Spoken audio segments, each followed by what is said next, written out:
Alrighty.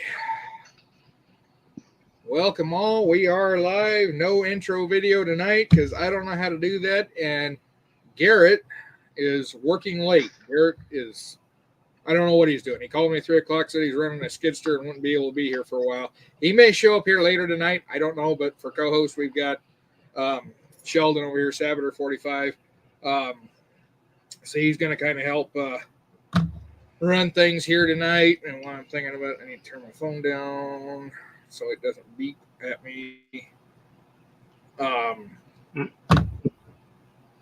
Yeah, and it's been so long since I've done this. I don't remember how Garrett does a lot of these things. So we'll get through it one way or the other. Right? Yeah. So the one downside is I don't think you can see the chats, can you, Sheldon? I have it open up on the office computer, but Okay. when I got a brain surgeon who can't open a door. Well, that's the thing. Is like when Garrett sends you, I think all you'll see is the chats for his side. So Yeah. I guess I can read off through the chats here tonight. But Let's see how long yeah. it's taken. Ooh, excuse me. Yeah, this is Tales of the Trails. We haven't had one for, I want to say it's been about 2-3 weeks. But hold on, I'm having a door malfunction. I'll be right back. all right, sounds good. All right, so yeah, it's been a few weeks, and like I said, Garrett knows how to run this thing. I don't know as much. Was going to have a topic for tonight's chat, which was going to be Archaeology of the Little Bighorn, because I ordered the book Archaeology of the Little Bighorn. That book, I got a notification, will be delivered tomorrow, which doesn't do us a damn bit of good tonight. So it's just kind of a free open mic night. It's going to be another Ask Duke Anything because we aren't really prepared like we are every other night. So yeah, that's kind of the plan. Is we're just going to kind of run this here, just open night, mic night. Well, open question, I should say, night. And then yeah, once Sheldon and I get off on a tangent here on a history topic, we'll probably go for a little while.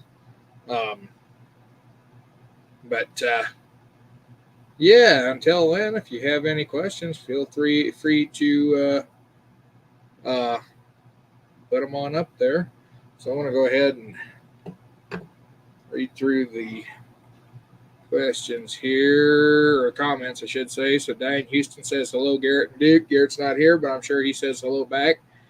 AR Americans in. Doug Dukes, good evening all. Louisiana Gray is in.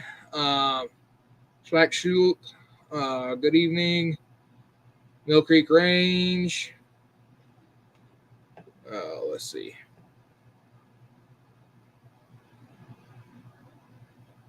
Oh, sorry you're not feeling well, Mill Creek Range, and I hope you get better soon. Yeah, it doesn't sound like a fun time on your end. Chris Bird's in. Old one guy. How we doing? 50T NCSA is in. And looks like Uncle Chaw. And we got a few coming in yet. We are at, right now we're at 21. So Louisiana Gray asks, or states, I was hoping you and Doug Dukes talk about the Texas Rangers someday. I am planning on doing that. I've mentioned that several times. And we're going to do it here one of these days. Just not today. I'm going to be kind of out for next few weeks, but I'm thinking about trying to get it done sometime this fall. So whenever Doug has some time and I have some time, we're going to sit down and do that. Provided you're still up for it, Doug. But yeah, we just haven't been able to work it out just yet because life has been crazy. And then Doug Duke asks, what's the meaning of life? Let's see if I can remember how to do it here. And then I have a brain fart. I was going to do the Arnold Schwarzenegger quote, and I can't even remember it. Conquer your enemies, see them driven before you, and hear the lamentation of the women. That's the one. There's also a variation of that also applies. It's to consume the hot wings, see the bones strewn before you, and feel the lamentation of the colon. God damn.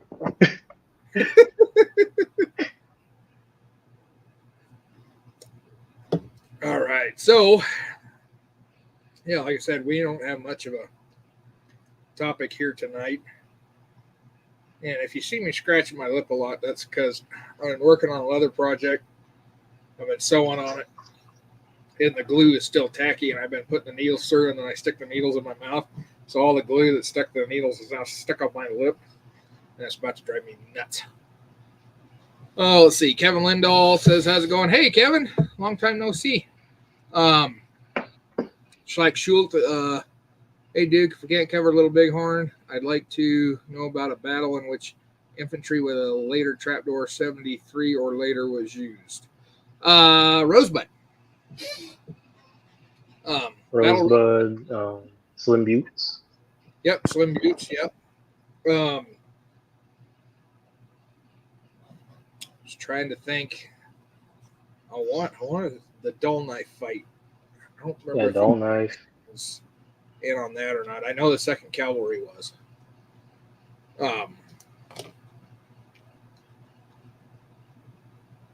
But yeah, definitely Rosebud and Slim Buttes for sure. And then down in the South, I haven't read enough into the fights in the South, but there was a lot of fights in the South in 74 and 75 that would see them used. So,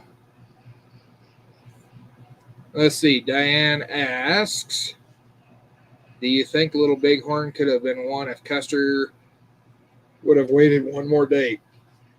If he'd have waited one more day, he might have got wiped out still because he probably would have been attacked. Because they knew he was there.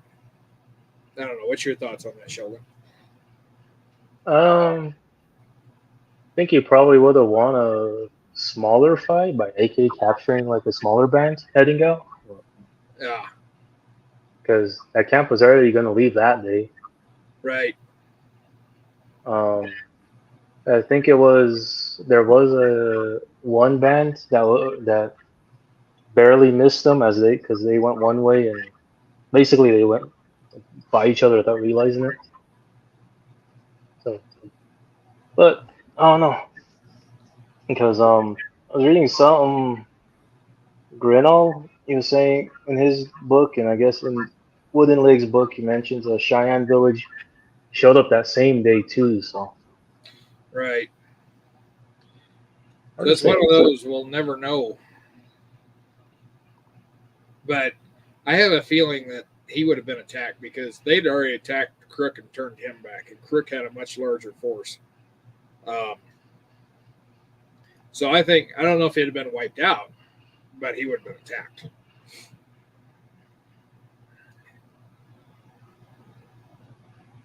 All right.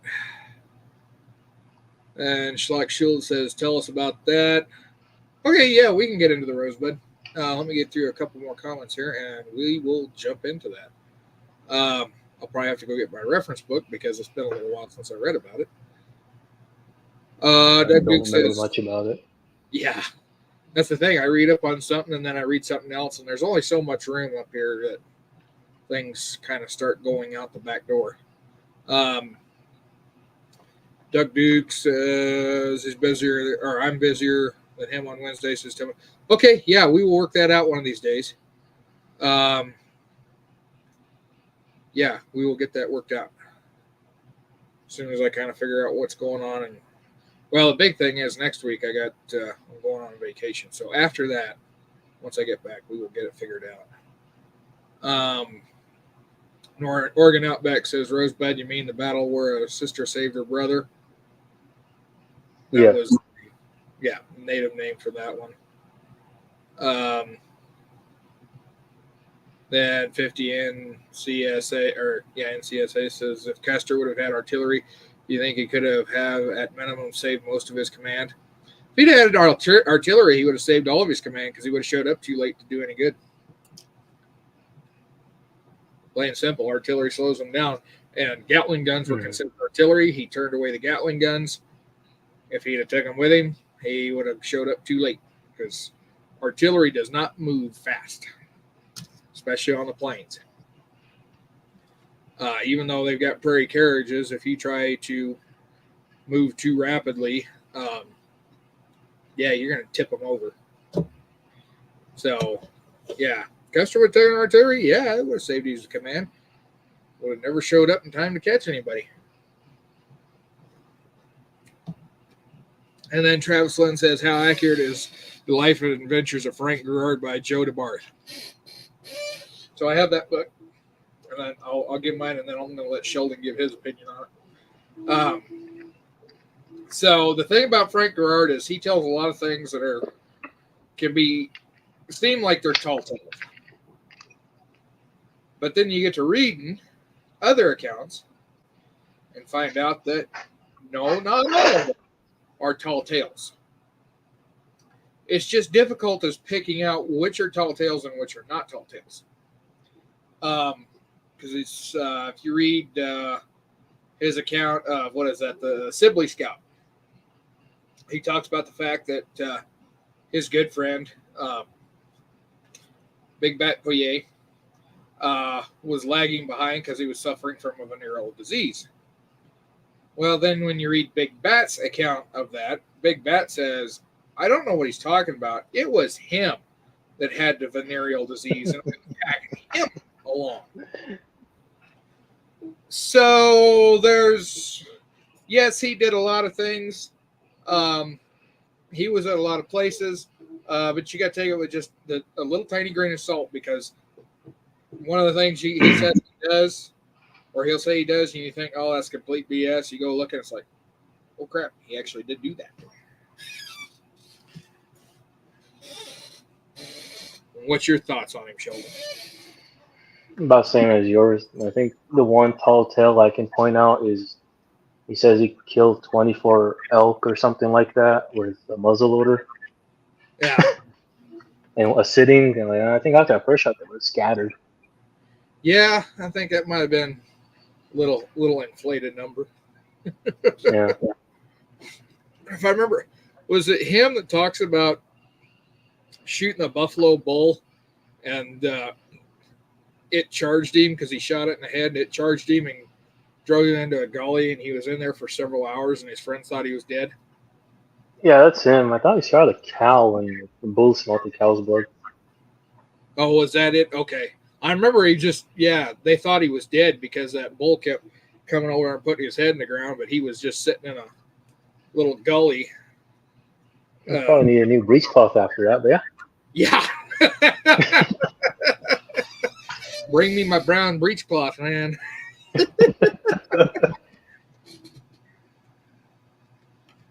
Oh, Lord.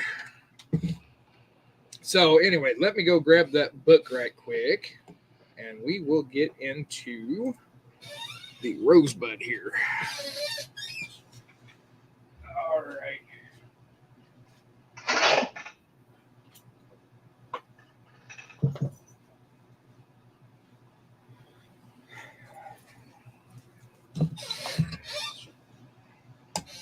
Okay, so anybody's out there looking for information on Rosebud, one of the best written books on the subject is Rosebud by Paul L. Hedren. It's a great series, and there's a sister book to this called Powder River. It's the events before Rosebud, which was also part of, it was one of Crook's marches in 1876, but that's also an excellent book. This one I've got started reading in, and then I started doing research nitpicking, so I haven't got all the way through it, but it's very well written. I've spent a lot of time in this book. So to kind of, I guess you could say, to set the stage, if you will,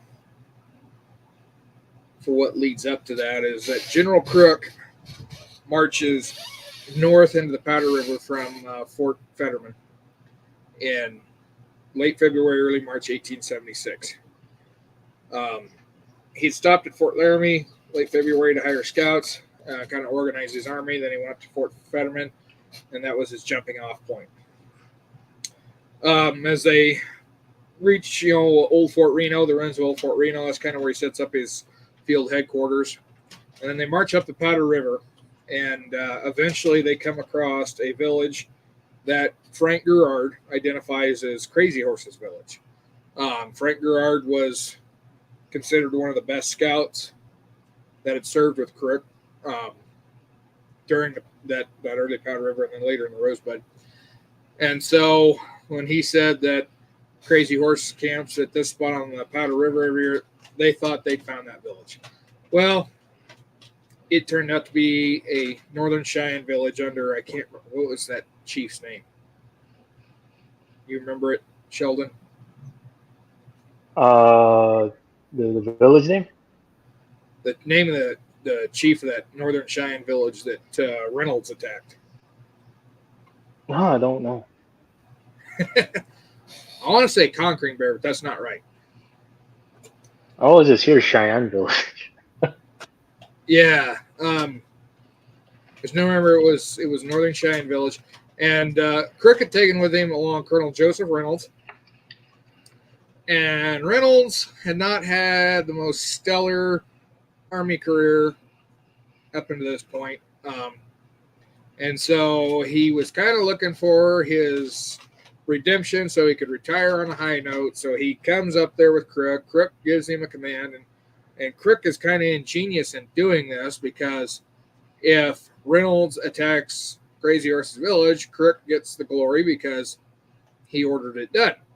If Reynolds screws up, Crook still looks good because he's got somebody to blame it on. And Reynolds screws it up horribly. Attacks Northern Cheyenne village. And on the outside of the attack, he turns and asks Frank Gerard how should he go about attacking a village. And that kind of shows you what kind of a leader he is. And pretty well blunders the whole thing. Crook had given him multiple orders. One was to capture the pony herd and hold it at all cost. The other was to distribute any foodstuffs and blankets amongst the men that they recovered. And he orders all the foodstuffs and blankets and stuff burned. And then the morning after that attack, which was on St. Patrick's Day, 1876, March 17th, after that, the day after, he allows the horses to be recaptured and does not do anything to try to recapture them. Frank Gerard and the scouts go out and try to recapture them. So that whole campaign was a blunder. They didn't capture Crazy Horse. That group of Northern Cheyenne, along with several other Cheyenne, weren't even really sure they wanted to partake in any fights that were going to take place that year. They were all just waiting for the weather to clear to go back to the agencies. And so now he's got the Northern Cheyenne pretty well going to join Sitting Bull at this point. And he hasn't captured Crazy Horse, who was the main guy they went out to try to capture. So they come back, reorganize. Several court-martials take place. Reynolds is court-martialed, but his court-martial is actually going to get pushed back until January of 77. And then a couple other captains that were in command during that battle will also be court-martialed. Fast forward to late May, early June 1876. The Army's going to try once again to do the three-pronged attack. Now, when Crook had marched up earlier, it was supposed to be three-pronged. Well, the 7th couldn't leave Fort Abraham Lincoln because of a blizzard, and Colonel Gibbon couldn't leave Montana because of a blizzard, so Crook was the only one that was able to take to the field. And they marched in a blizzard. So, in the summer, all three are going to come together. Terry's going to be leading his group with the 7th. Gibbon's going to be leading his column out of Montana. And Crook is once again going to lead his column north from Fort Fetterman. Now, one of the things I like to point out about that Powder River campaign is that one of Fort Laramie's garrison units, which was Company K, 2nd United States Cavalry, they were the unit that was sent into the village during that fight, attack on the village on the Powder River. They won't be part of this march. They will actually be assigned garrison duty once again at Fort Laramie and given the task of basically protecting the Cheyenne Deadwood Trail and operating down in that area because they fought so gallantly. I guess they gave them a bit of a reprieve. So Crook takes to the field, and he's going to have 2nd Cavalry, 3rd Cavalry, I want to say 5th Cavalry, and elements of the 14th and 4th Infantry.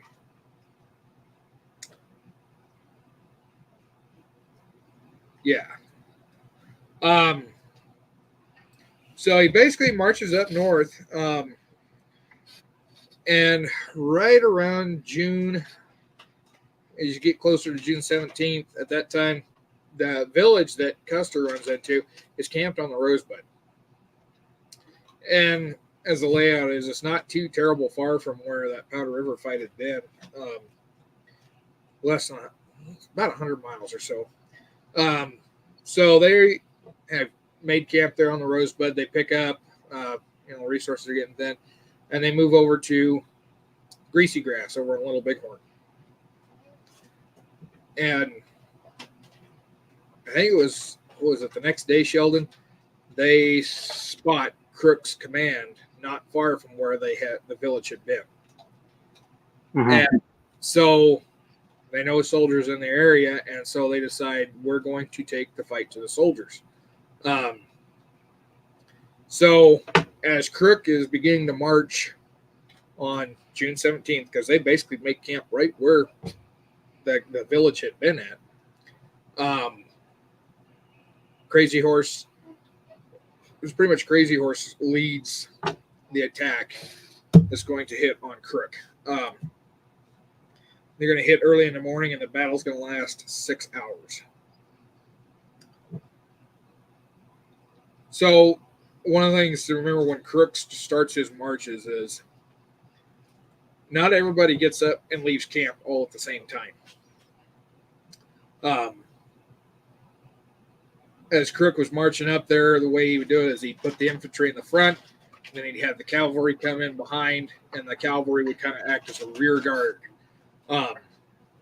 Because cavalry being mounted on horses, if you run into a big fight, they can run up quickly to support the infantry. Whereas if your cavalry's in the front and get too far away, your infantry can only walk so fast for so long. So as the infantry march out, they leave like 5 o'clock in the morning and start their march. The cavalry don't start marching until 10 o'clock in the morning. So you can see another reason why the infantry hate the cavalry so much is because cavalry only for a small section of the day. Excuse me. So as he's starting to get his men marching in the line, the natives are going to attack early in the morning. I say early. If I remember right, it was about 10 o'clock. I've got like I said, I can't remember. Can't remember the full details. It has been a little while. There we go. Opening salvos. Oh, it was 8:30 a.m. That's what it was. It was 8:30 a.m. So 8:30 in the morning. And what had happened is that native scouts that Crook had taken along were the first ones to encounter Crazy Horse's warriors. And when he marched prior, he tried to get some Native American scouts to go with him. He couldn't get any. Because with the blizzard, he couldn't get any Crow, couldn't get any Shoshone. He tried to hire warriors from Red Cloud Agency. They basically said, no, we are not going to go fight against our brothers. And so he'd only taken the mixed blood and white scouts with him when he went to Powder River. This time, He's got a good number of Crow scouts. He's got a good number of Shoshone scouts. And he's kind of got them set out on the flanks. And if I remember right, it was the Crow scouts, first ones that are going to, see the engagement.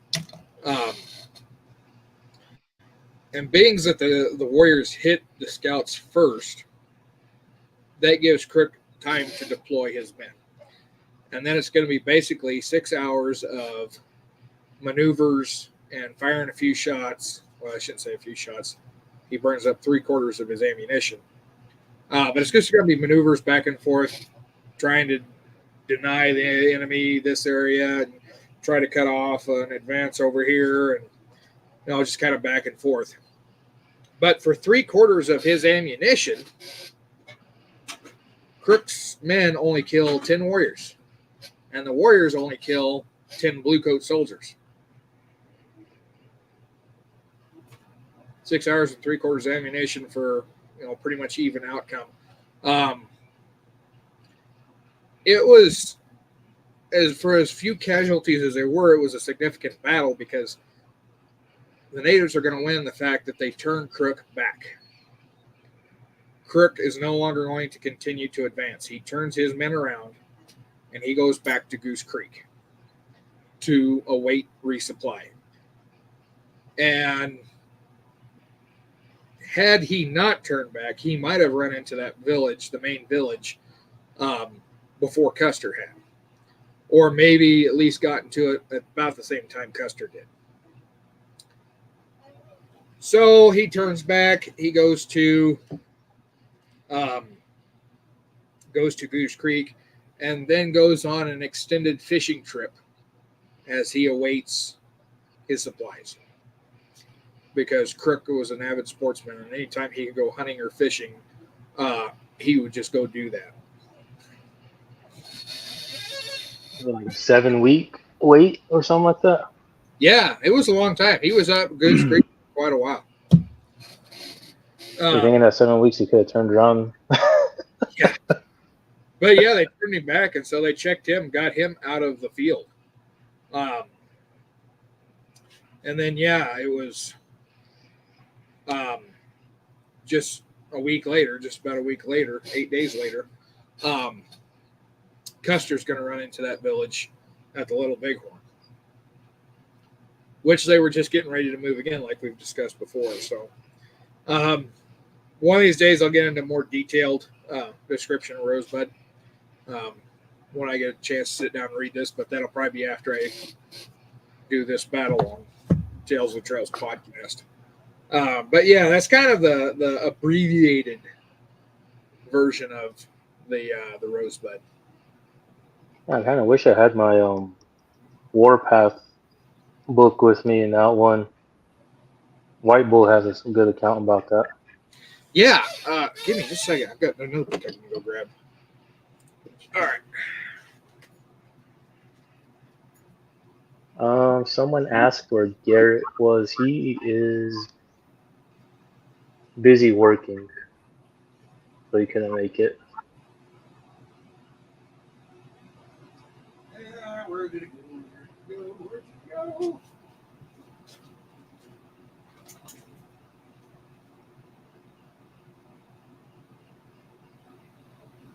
That's just a trail.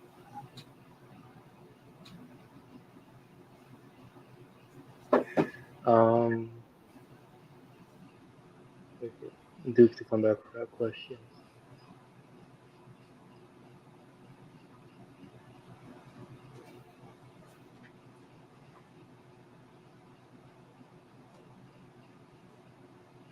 Okay. I know I've got the book Warpath, but I cannot find it. Okay. I had a question of when you say 3/4 of his ammo, is that the men's basic load or his resupply reserved ammo? That's all of his ammunition. Supply and all. Because 3/4 of the men's ammunition, that's not significant. Not enough to justify turning back. No, it was 3/4 of his total ammunition. Which I don't remember off the top of my head what it amounted to. I've got the book here. I'll look real quick. Before I do that, this is the one I was thinking of. It's Jerome Green, the Lakota and Cheyenne Jews of the Great Sioux War, 1876 and 1877. Excuse me. It's got several. Actually, it's got White Bull, Little Hawk, and Young Two Moon. Their accounts of the Battle of Rosebud.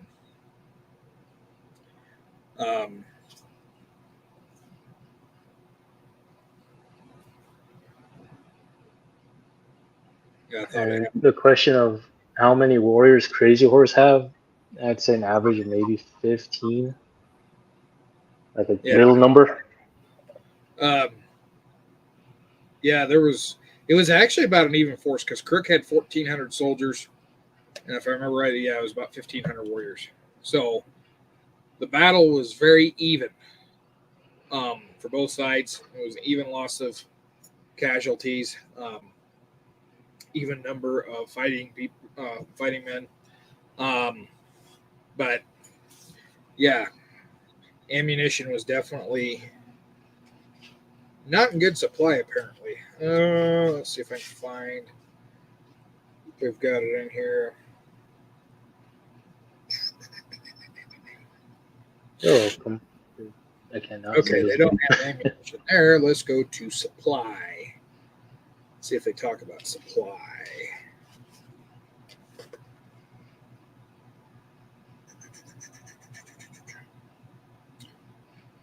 No, I talked about Sundance.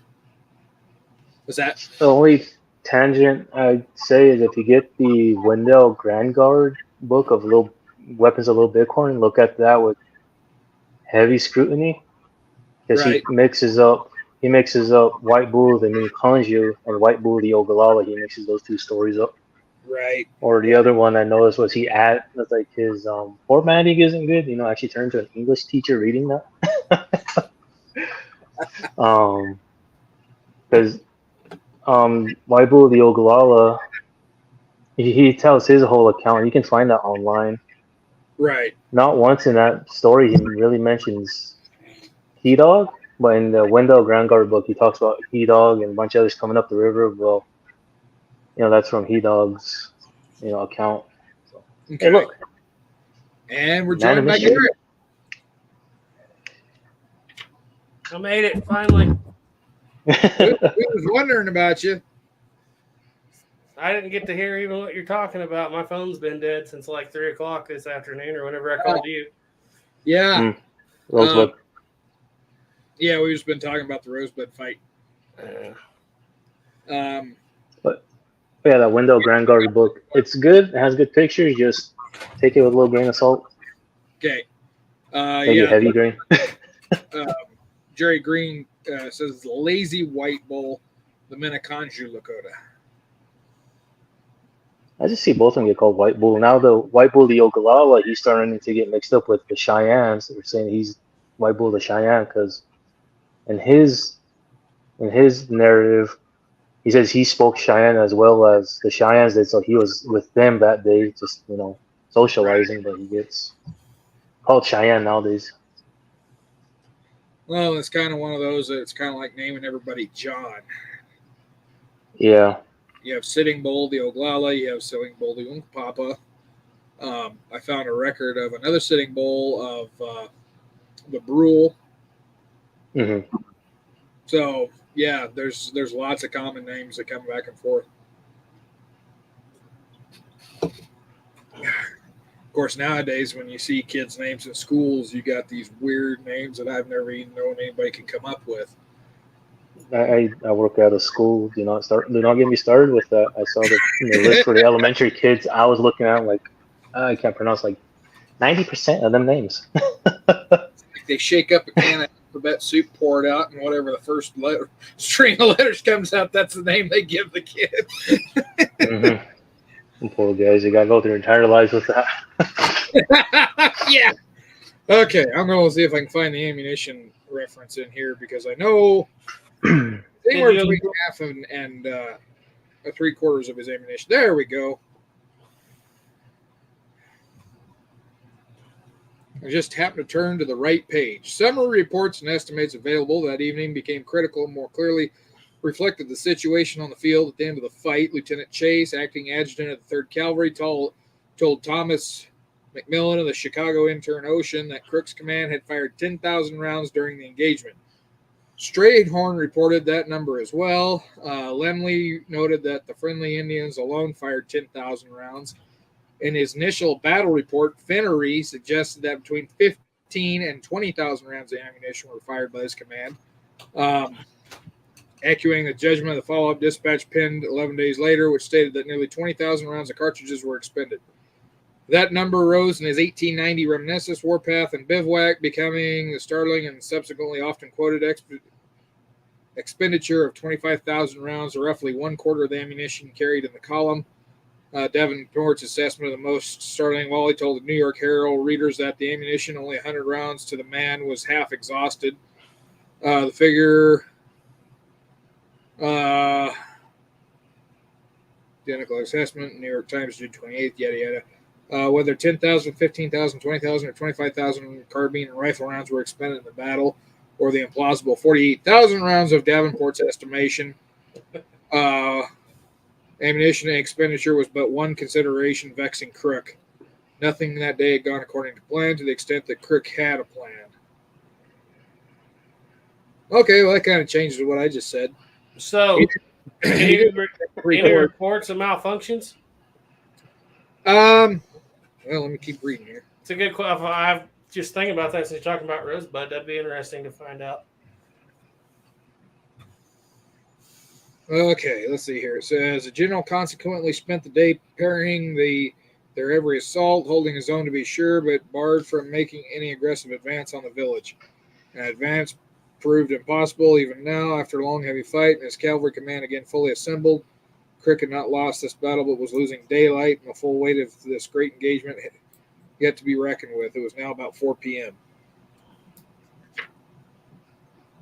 Okay, yeah.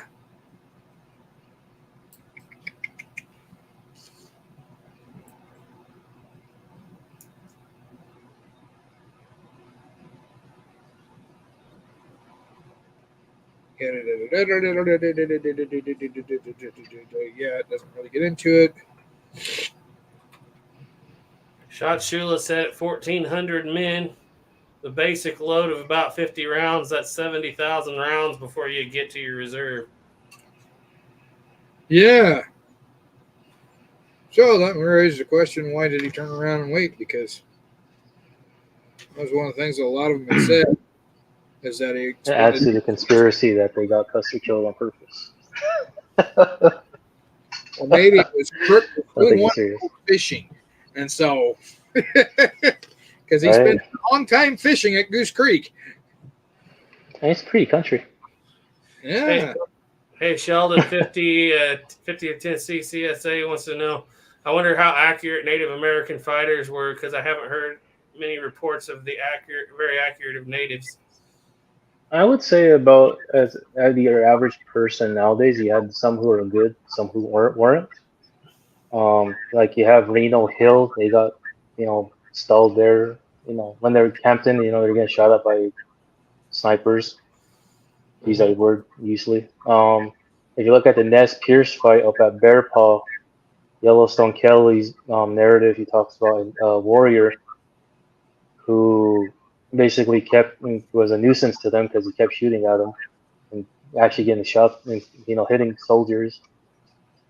So, White Bull, the Ogallala, if you read his account, he says he's a good shot.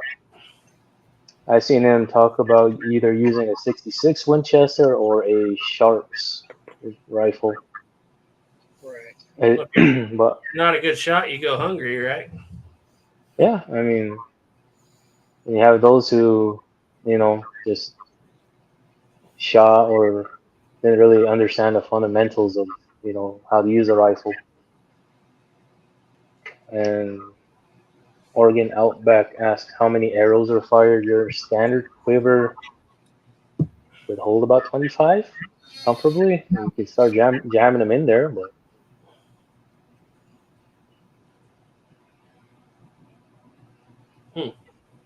Well, I know okay. they shot good at the Modoc War, Right. long range.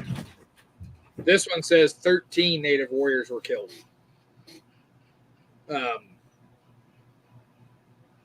Yeah, 13 Native warriors for, if we was to go with 1,000 rounds, that's a lot of rounds per warrior. I actually wonder if how many of those were killed by the scouts, because I mean, Grant, remember I don't remember much, but it sounds like when the scouts and the warriors fought, they collided and became more of like a mesh, so that could count for some shots, Right. some And this kills. thing does say that says extraction issues were exposed at the Rosebud and on other 1876 battlefields. So yeah, but the thing of it is, it's not such an issue at Rosebud for infantry because they've got cleaning rods, Mm-hmm. and a cleaning rod will clear a case, provided the head don't tear off.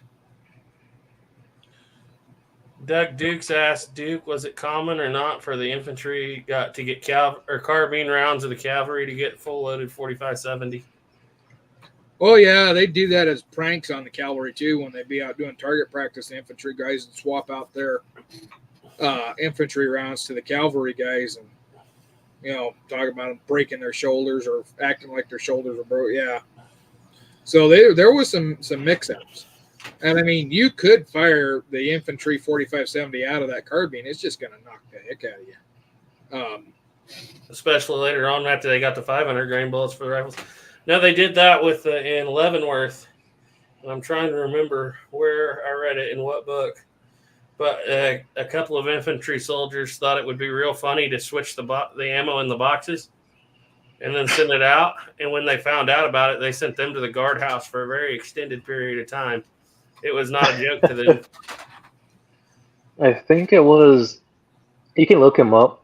Shiloh Sharps has a little article on him, but he was a lieutenant who took a Sharps rifle to Little Bighorn. He says he swapped his carbine loaded ammo out for full rifle loaded, infantry loaded rounds, just because he said those are better in his Sharps than the carbine loaded ones were.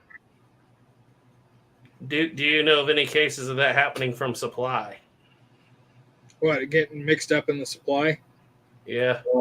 Not off the top of my head, but the one thing about the 45-70, the way it was designed and the reason why they went 45 in the rifle and the handgun was so that every cartridge could be used in every rifle, whether it be carbine or long rifle. Yes, it's not going to be pleasant to shoot infantry loads through a carbine, but it can be done. The 45 Colt that was issued to the cavalry, those rounds could be fired in the 45-70.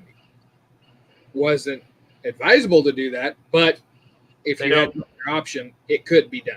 They don't eject well, but you can still have faster than a muzzleloader.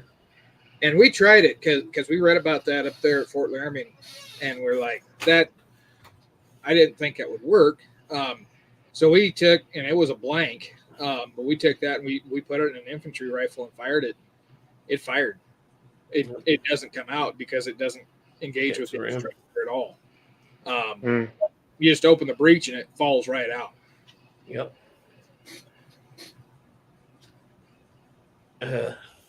I can't think of any off the top of my head with it. I know that it happened on purpose. It's kind of weird. The supply was really good with everything I've ever read outside of the Schofield and 45 Colt rounds being mixed up. But that's because they're both 45 handgun rounds. I mean, they were marked cavalry and rifle cartridges on the cases. Yep. Yeah, it'd be marked. And on the packages that they came in, the paper packages. So yeah, it'd be marked on there what they were, what the load was, and just by the load itself, because it would say, infantry cartridges, 45 caliber, 70 grains of powder, whatever the grain of the bullet weight, on the box. Yeah, I'm looking at the head stamps right now. They're marked. Some of them are marked R. But yeah, as to the supplies being mixed up, I've never seen anything pop up on that. And if it was to be mixed up, it'd probably just be a letter from a captain to his commanding officer that, hey, we got this supply of ammunition that was the wrong bullets.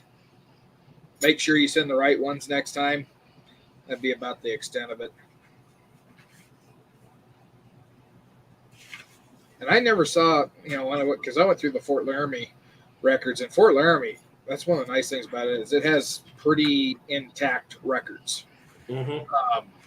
Some very good records, and they've been transcribed and put into books. So you've got all the letters that commanders wrote back and forth. You've got quartermaster records. They've got a large amount of records up there, and I've poured over a good number of the letters written, is what the book is called that they're in, which is basically commanders reporting on what's going on, and never seen anything mentioned about the rounds being mixed up from supply. Yeah, and another thing is, hi Angelica. Another thing is that they would supply at the fort, and generally forts aren't just infantry or cavalry. A lot of times there's cavalry units and infantry there, so yeah, they get a box of carbine ammo, just send it over to cavalry. Right. Yeah. Like the one thing I want to look into, and you guys probably have the answer because you guys got the books. And like I said, I don't really trust that Wendell Grandguard's book. Even though I poured through it a lot. I said the Scout's Crow, and she's showing you were given different rifles, and I can only remember, I think it said the Crows had Frank Wesson rifles, but I don't remember what They did. showing me. Hang on just a second. Okay. I got the Crow armaments. What years are you talking? This is 76 though. Scouts.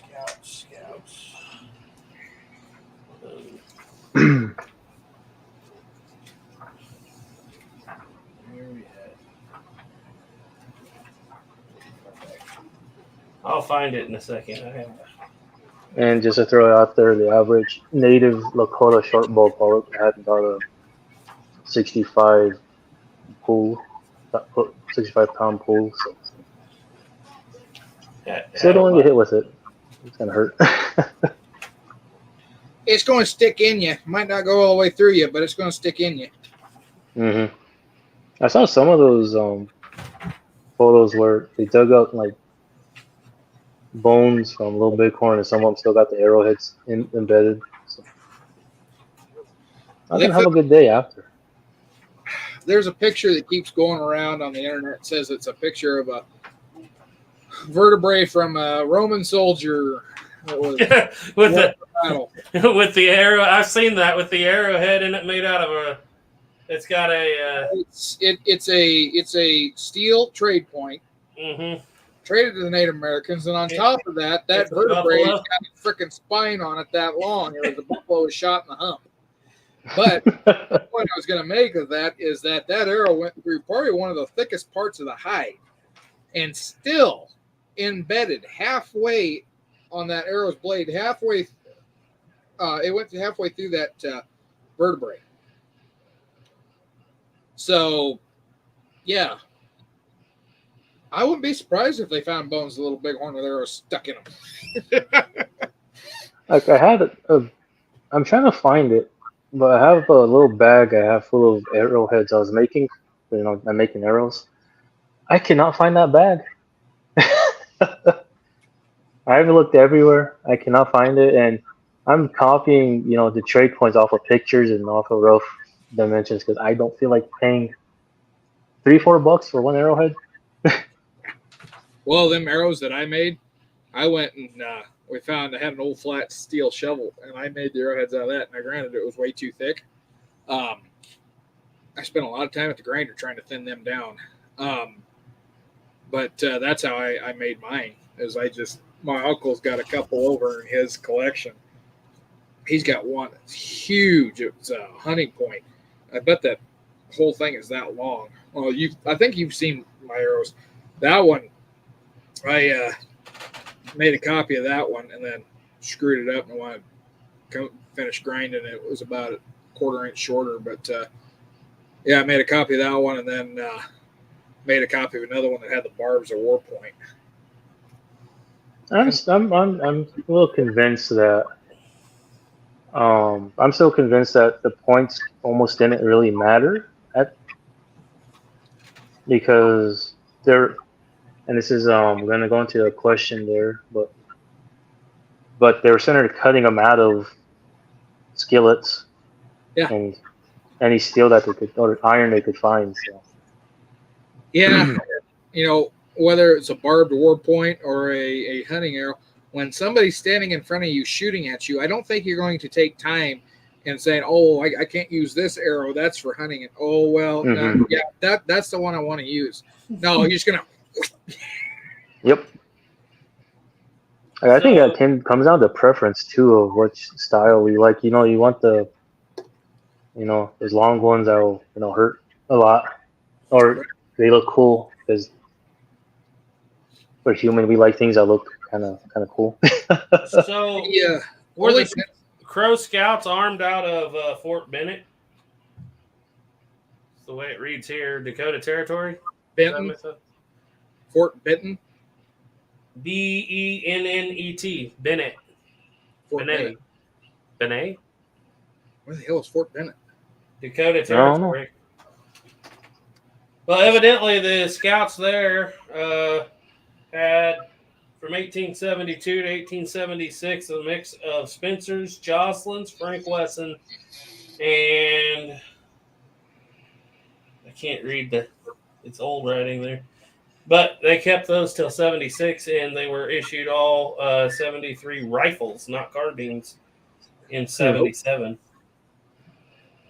Jocelyn's? Jocelyn's, yeah. Jocelyn's. Huh. That's a Civil War conversion. Right, yeah. I'd say that's the one that was converted, or could be converted. So, yeah, we're looking at Spencer's, Jocelyn's, Frank Wesson, and another one that I can't make out. It might be a Gallagher. Oh yeah, Gallagher is one I've seen mentioned before. I think it says Gallagher. It's just really hard to read their writing. But yeah, that's all. They had those from 72 to 76, and then in 77, they all got 1873 rifles issued out. Now, if you're a scout, you can just buy your own if you want it, though, too, right? Yeah. Yeah. So I would guess they would probably have repeaters if they could get them. Yeah, to the question about the arrowheads, by the time the 1870s rolled around, if someone had a flint point, it was a really old person that had kept as a memento. Because by that time it was iron arrowheads, and Right. I think Black Elk mentions that the art of flint knapping was almost gone by the time he was, in the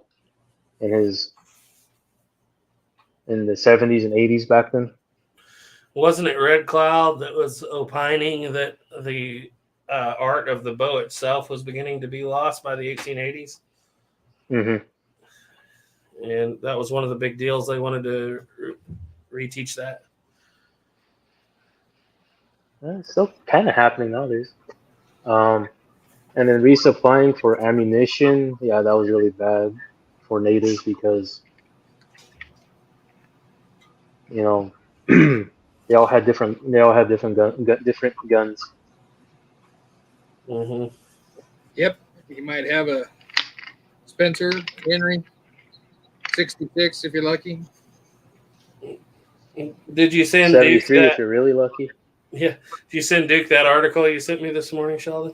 No, we were just talking about that. So maybe I should send it to him too. Pretty good. Might have been helpful. The way I took it, they said 108 or 11. Something. 44 caliber repeating rifles. Something like that. Yeah, there was And that book that we quoted the last time we was on a chat, or that I was quoting on there that I found, that's the one that's supposed to show up tomorrow that I was going to use for tonight. Yeah, it was, if I remember right, they said it was several hundred, but Sheldon, what was it you said? 108, 108, yeah. if the count's right. I got the website up. It says 108 rifles that shot 44 Henry and 12 that shot 44 40. And that's over the entire battlefield, right? Everything. Yeah. That's everything from Reno to Last Stand Hill to. Mm-hmm. Yeah, that's what I thought. See, Four rifles represented at both battlefields. Yeah. So now that kind of falls in line. I had the estimation of about 200 just from everybody's accounts, and that seems to probably fall in line. Maybe a little less than 200. Then what did I text you earlier, Garrett? If the average rifle had 13 rounds, I'm going by average. Mm-hmm. That was about 1,500 shots. Now those rifles alone, without counting reloads. Yeah. Because you have White Bull, the mini conjure. He talks about having 100-round cartridge belt full. So yeah. My main thing is it's the picture in everybody's head of 2,000 warriors all armed with repeating rifles, and it was just easy for them. But no, it was more bows and muzzle loaders, and and in your mind you realize that the guys that have bows and muzzle loaders, they are outgunned, but they're just that brave. They just got that much courage to go through with it, and it erases whenever they have this huge number of repeaters. Even though there are a lot of more repeaters there, in my mind, it just erases some of the not glory. I don't know what word you would use, but more. It's more riding to Custer lost it than Crazy Horse won it. But I think Crazy Horse won it. Yeah. I mean, it's like in the Fetterman fight. You know, the Warriors were just picking up already shot arrows because they could just reuse them. Mm-hmm. Right. And, you know, like I mentioned in the last chat, you know, you have someone like my age, late 20s, you know, you've been shooting a bow for probably 11 or since you were 6. So, like 21 years. So, right. They'll be good. And you have the older warriors who, you know, use them. They'll be really good versus a bunch of recruits that don't really know much about the gun. Or may not even ever fired a gun in their lives. Mm-hmm. It's hard to believe, you know, thinking in the 1800s because everybody seems like has a gun then, but not back east. Most of these guys that are being recruited, most of them are from Europe. They probably never touched a gun, and they just come over here and was coming off of a boat, and they said, "Hey, sign up here. You'll go have fun." Wasn't there an incentive for getting land too? What's that? Wasn't there an incentive for getting land? Oh, for enlisting? Yeah. Yeah, it was just you get to go out to the West and do that. Because I don't think there was, like, for citizenship wise, I don't think there was an incentive. But yeah, they just catch these guys coming off the boat, and most of them didn't even speak English. Probably didn't even know what the heck was going on. Just some guy in a fancy uniform saying, "Hey, sign up, sign up, sign up." Well, I mean, most of them probably already had military service in Europe, so they had to recognize the outfit. That was actually, what was that? Some of them. Yeah, those. I always say some of them because not everything just set in one thing. Right. Yeah, well, a lot of those Irish guys probably didn't have military. If you were right off the boat after the war in the 1860s, late 1860s, you wouldn't probably had military training. And most of the recruits were really young, 18 to 20 years of age. Mm-hmm. Right. And that's what they were just talking about up here when Shot Shula was saying that they didn't get the Stanhope Blunt set up such the shooting program. His first book on that was in 1885. So they didn't. I mean, it was late 1870s, if I recall right, when they started the first actual marksmanship training stuff. Mm-hmm. Or later than 75. It was after Little Bighorn because a lot of stuff changed after Little Bighorn. Right. Yeah, because prior to that, they weren't even trained really on the shooting that much. It was trained more in the function of the gun. Mm-hmm. Because they're still in the mindset at this time, even though the tactics are changing, still in the mindset that you line up like gentlemen and shoot back and forth at each other. Well, you in wouldn't civilized world, you would.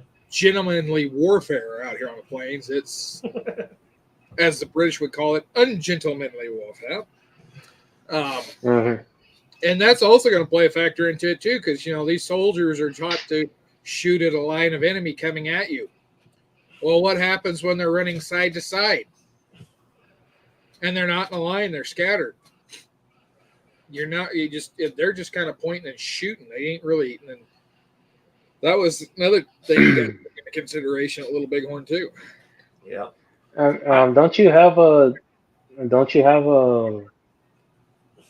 73, Garrett? Which one? Trapdoor? Yes. Trapdoor. Yes. I have a couple.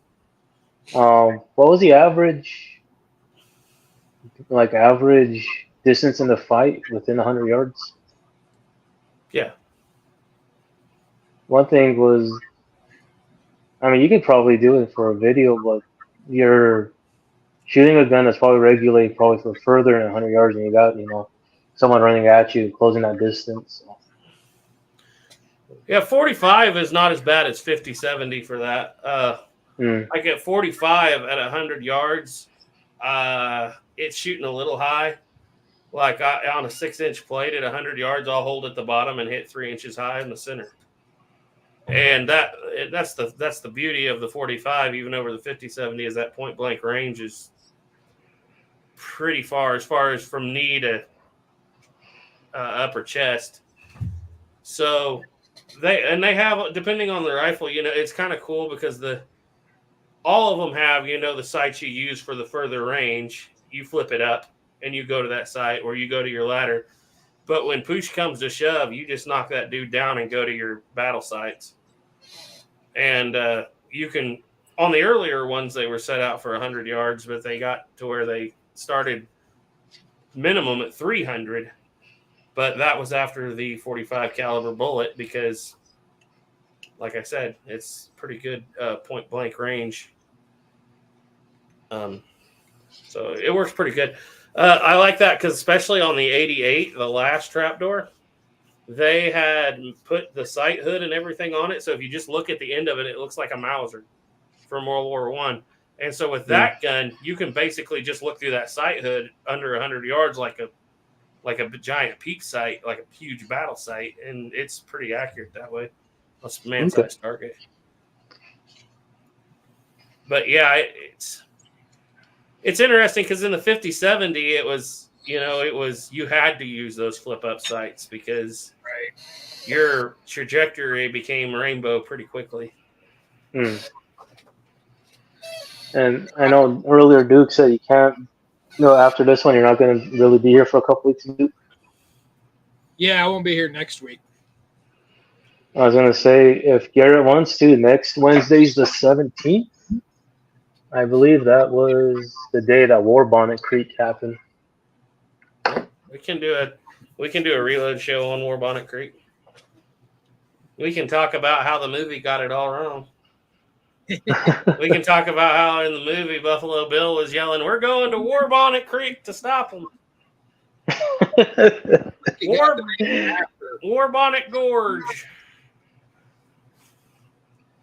I was thinking about awesome mixed cavalry charge. Sorry, I was thinking about taking a trip over there because it's only about maybe 2 hours away from me. Mm-hmm. In the middle of nowhere. Yeah, that was quite the story. Dang, it's War Bonnet Creek, and I'm going to miss it. We can Well, always wait till you get back. imagine being Buffalo Cody's wife and thinking, "Oh, he sent me something," and you pull up a rotten scalp. Such a lovely present to get. Oh, and to show you my love, my dear, I have sent you the savages.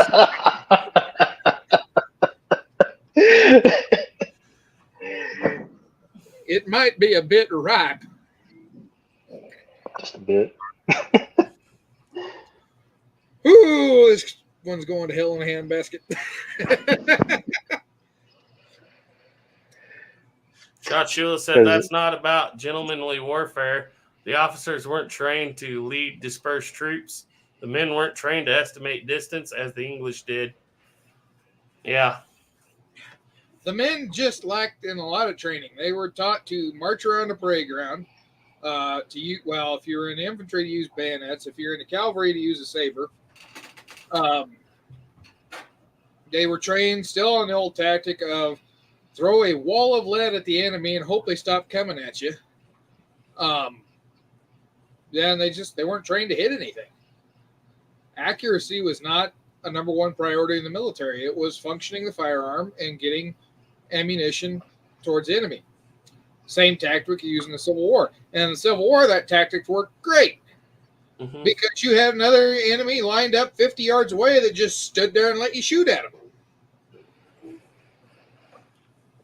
What's funny is by the 1880s, gentlemanly warfare. It's so different by then. Oh yeah, and it's like the training and which you've reenacted the 1880s. Have you gone up to 70s and 80s yet, or have you always been 60s?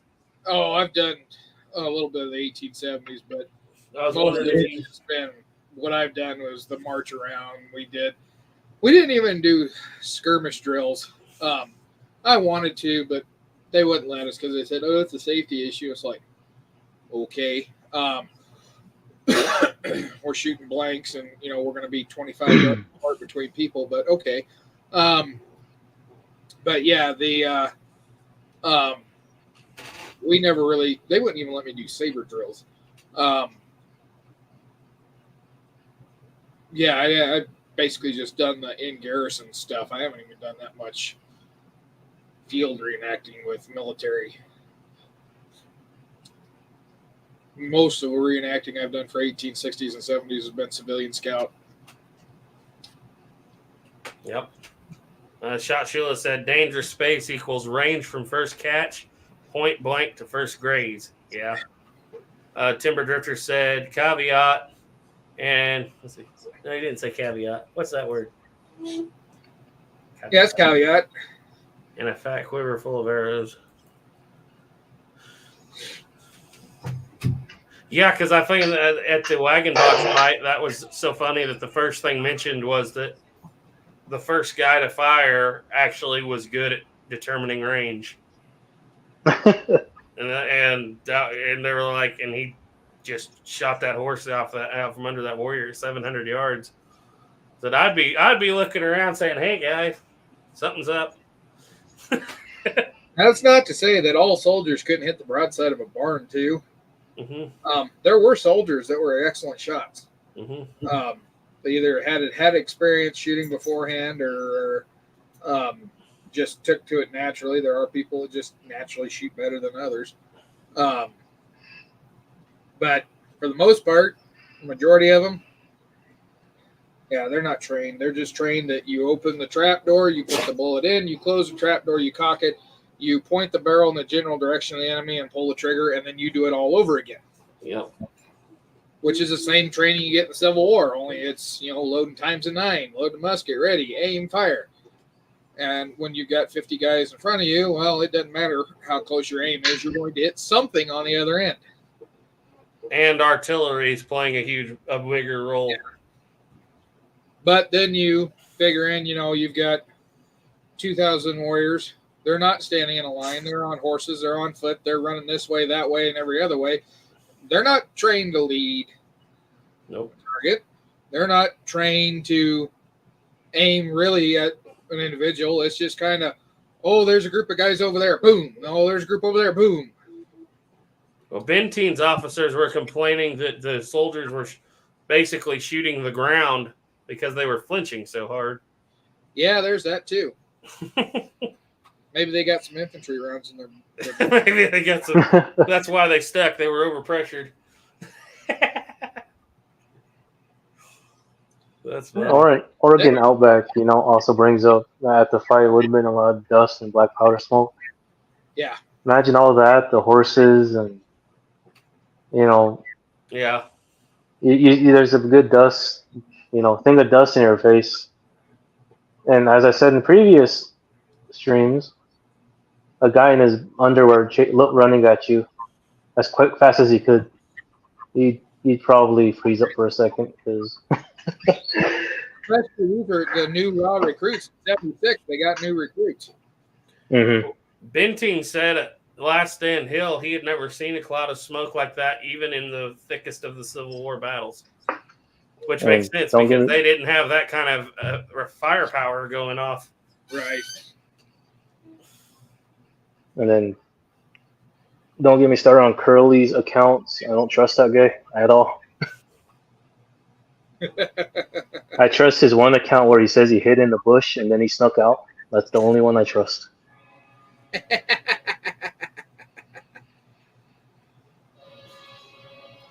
Because your train's coming. But yeah, I got a train on my end. It's 9 o'clock, huh? But that's the one thing about history is it's subject to a lot of speculation, but none of us were really there to know what happened. Yeah. I mean, for me with Curly, he's 17 years old. He's separated from the rest of the scouts. Right. And in his I watched until I saw a good amount of Lakota die, and then I snuck off. Like, I think he just hid in the bush, and then he snuck off.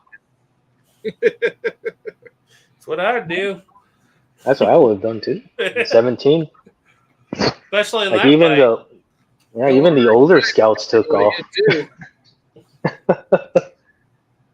The older scouts that were down there, they took off. So we did our job. We told him everything he needs to know. Whatever happens now is not on me. That's the thing about those scouts. They really don't have to stay and fight.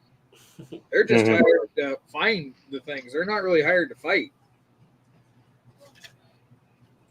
Goes at Frank Bernard. They said that at Slim Buttes that Mills didn't have a very high opinion of him because when Mills told him he had to fight, he says, "That's not what I signed up for," and took off. Mm-hmm. Timber Drifter wanted to know what the weather conditions were that day. I'm tempted to quote just Son of the Morning Star, but I know that's a true quote from that woman. What's her name? Big Head Kate. Big Head Kate. I keep wanting to say Big Nose Kate, but that's not right. She said it was very hot, and the sun was shining, and there were a few clouds. There was no wind. Yep. Which should explain why there was so much dust and smoke. Just hanging. Well, that and there was no grass for miles around that camp.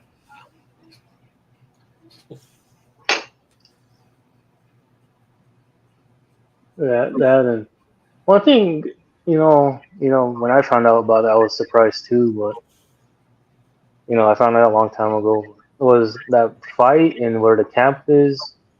That was the Crow Agency, Crow Reservation at that time. So. Yep. Wait, at Little Bighorn or Rosebud? Little Bighorn. Oh, really? Yeah. Yep, that was within the designated Crow Reservation, as per the 1868 treaty.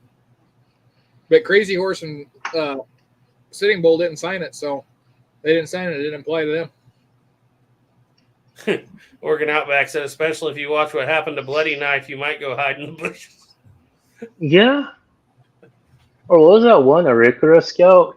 He took off, wasn't watching where he was going, and got impaled by a fallen tree. I was thinking more like Isaiah Dorman.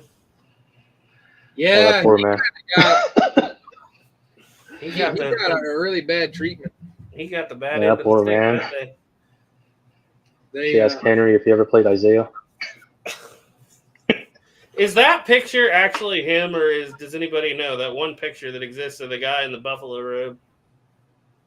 I don't think anybody really knows. Oh, well, they credit it to him. I was wondering. I was looking at it the other day, thinking, I wonder if that's really him. Yeah, because he's one of those guys that he was prominent up there in that area. He was he was married into the Lakota. He was a trader and interpreter. That's what he was hired on as, was an interpreter. But he did not get good treatment by the Lakota women. That's for sure. Yeah. Uh,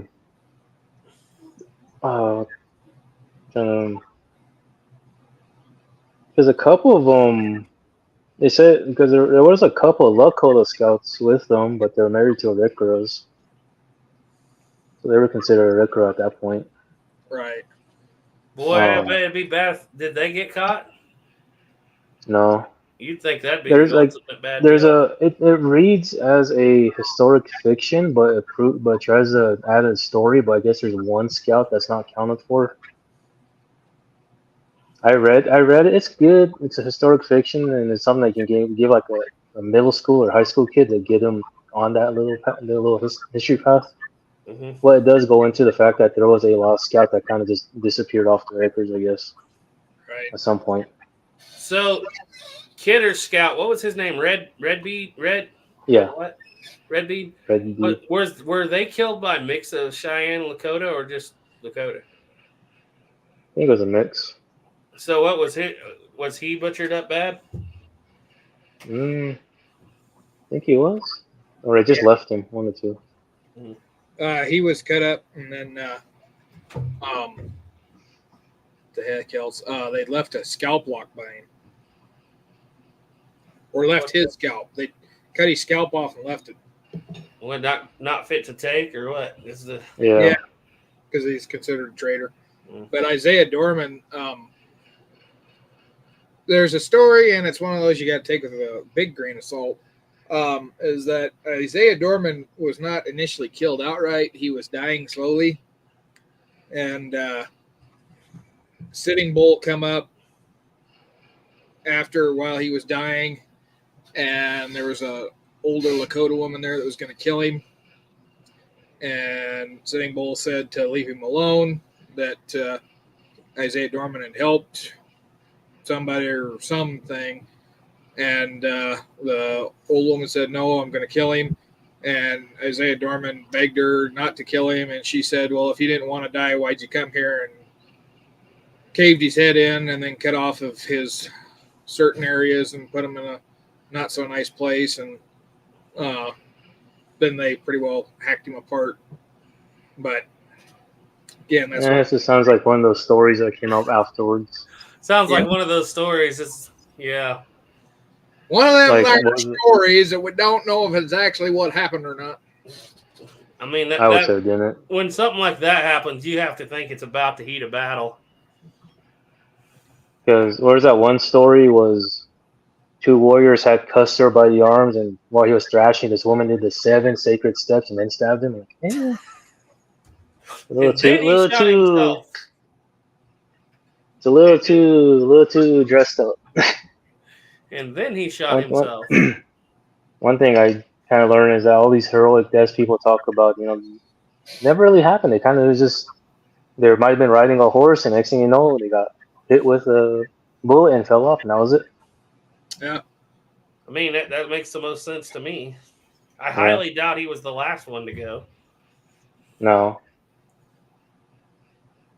And like Duke's always said, I think he's way too proud, too arrogant to kill himself. Man, that mindset prevailed everywhere from, even if they said it or not, 80 men to ride through the nations. That mindset always blows me away. But of course, hindsight's 20/20. But it's like they literally thought they couldn't be beat. That was the whole thing. No force can defeat the 7th Cavalry. Whoops. But Fetterman did not actually say, give me 80 men and I'll ride through the Lakota Nation. What actually happened is he went to Carrington and requested 50 soldiers and 50 armed civilians to take the fight to the natives. And Carrington told him that, no, I don't have enough horses for you to mount that many. So it wasn't, oh, give me 80 Nation. It was, he wanted to take to the fight to the Jack village. It was on Tongue River, which was the big village. And yeah, he was going to try to take 100 men, but he didn't declare it. It was a request, a formal request put in. The whole give me 80 men thing, that kind of came about after the turn of the century. Yeah, but I mean the attitude prevails everywhere from Grattan to. I was watching one day. The last time I was watching the Mountain Man, when Brian Keith tells Charlton Heston, well, I remember a day when free trappers 10-1 was good odds for free trappers, and I thought, what's sad is that was a prevailing attitude until it wasn't. That's the thing, though. If you read some of those Mountain Man skirmishes, they would be outnumbered 10-1, and they'd hold them off because they'd form a breastwork, and then they just sit there with their rifles. And of course, the natives at this time, they don't have a lot of guns. You know, they just got bows and arrows. So they have a breastwork. You know, you got 20, 30 guys, and they just sit there and keep them way at a distance with their rifles. And you know, up there, that the Blackfoot tactics weren't, you know, everybody rush in. They just kind of come a few at a time. It's like a little secret. Nobody wants to die. Yeah. So, yeah, 10-1 was pretty good odds at that time. Now, if it would have been down in the South, because it's like in that movie, Jeremiah Johnson, what was it, Apaches or Comanches, he quotes, he says they'd send 50 at once. Mm-hmm. Yeah, that different tactics down there. Yeah, 10-1 ain't very good odds at all. It's a good thing it ain't Apache. Sorry about that, Timber Drifter. I don't know. We're not erasing any comments. Sometimes YouTube just does that. 50 Tennessee CSA said, how many scouts did survive, Little Bighorn dude? What's that? How many scouts did survive? Billy Jackson. Frank Gerard. Well, Frank Gerard actually wasn't there. He got there after the fact. He was not attached to Custer. It was Frederick Francis Gerard. Gerard. That gets often confused with Frank Gerard. Even Frank Gerard's best friend, Billy Jackson, confuses which one's which. Because in his account of Little Bighorn, because he's one of the scouts with Reno, he says, my good friend, Frank Gerard, who was half Tahitian from the whatever islands, the Sandwich Islands, was there with me. No, it was Frank Gerard, who was a white guy. It's kind of like when you read the Wagon Box Fight, Jerry, what's his name's book? He talks how there's 26 different accounts, 25 of them all align, and one of them says there was never any horses involved ever. It's like you always get that one guy that just doesn't remember. Yep. Or when you ask the natives, Raid Cloud says, I don't remember that fight at all. Never happened. Nope. Nope, didn't happen. Didn't take place.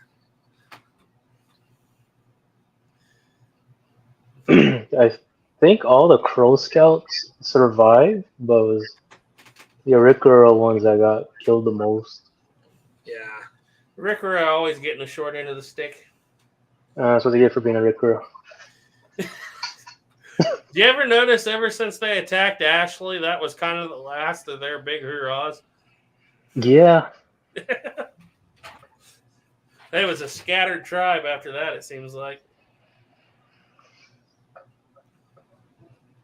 What is it? They say that they tasted the sun for a little while. Mm-hmm. Got too close there, Chris. Oh, man. Artemis said it. Allegedly, Henry R. Porter said that it looked like Custer killed himself. We've been through that discussion quite a few times. Yeah. I think it only comes down to personal belief between all of us now. I don't know what Sheldon thinks. I know that Duke and I both think that he is way too arrogant to kill himself. Now, it was said that Fetterman and Brown killed each other. Mm-hmm. Thing was, Fetterman's head was caved in pretty good, and it had his throat cut. The only one up there that had a powder burn on their temple that they could discern was Brown, because American Horse, he's the one that gives the best detail of how Fetterman died. And that war club that's on display, we didn't. I didn't get a chance to show Garrett them, but that war club that's on display at Agate is very likely the one that whacked Fetterman on the head. Well, we went and looked at it, didn't we? Did we go look at that? Yeah, we went and looked at it. I seen it in person. Okay, yeah, you did. Yeah, that's right. We did go look at it. So, yeah, that war club very likely was the one that cracked Fetterman's head open. But technically, it was a knife that finished him off because American Horse cut his throat after he hit him over the head. And American Horse says that, Fetterman had his sword and swung it and to deflect the blow from American Horse's war club, and then it broke the club. Well, if you look at the bottom of that club, yep, the section, it would be just about right if that sword was to hit right above the hand that's missing out of that rawhide. Now, before that, his pistol misfired, right? Yeah. His cap and ball pistol. Yeah, he could have very well been out of bullets at that point. Yeah. But no, I think Fetterman fought right to the end. I think Custer probably fought right to the end, because one of the native accounts says that the guy that killed Custer having a brain fart. Sheldon, help me out here. Well, the mini kanji White Bull talks about getting into a fight with someone that matches his description, but it's one of those that we may not actually ever really know who actually killed Custer. But I very much believe he fought to the end. I never heard Sheldon's take on it. I kind of wanted to hear that. I think he got put out when they got to the hill. Yeah. And he was probably hanging on, and then he got shot by one of the soldiers. That's possible. The other one I used to think was that he got put out at Medicine Tail Coulee and they were dragging him. I was like, why would you drag him? Well, yeah, there's the one that one native account says that he was in the lead crossing the river, and he was one of the first three that were killed. No, I think Roan Bear, the Cheyenne, mentions that, and White Bull the Ogallala mentioned that. And White Bull the Ogallala, he says he took the shot of the leading man, but I was to believe that the leading man was a non-com. Two guys charged down, according to other people. Two soldiers charged, and Custer stopped, and two guys kept going, right? Yeah. So remember the White Bull, the Ogallala, he says that they were crossing and there was 3 men in charge. One of them was a squat man in buckskin that was brown. He didn't pay him no attention, but he shot the leading man. The flag carrier, and the squat man, and the guy leading.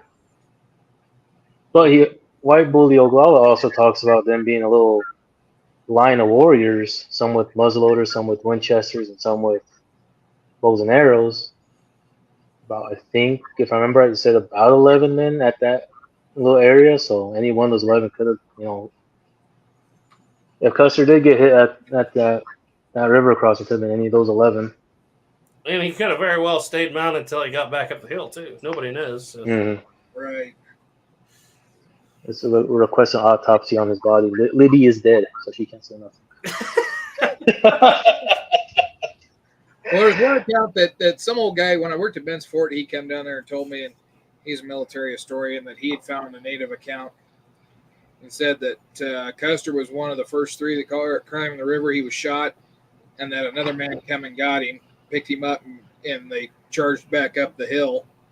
And he was of the opinion that was Tom Custer.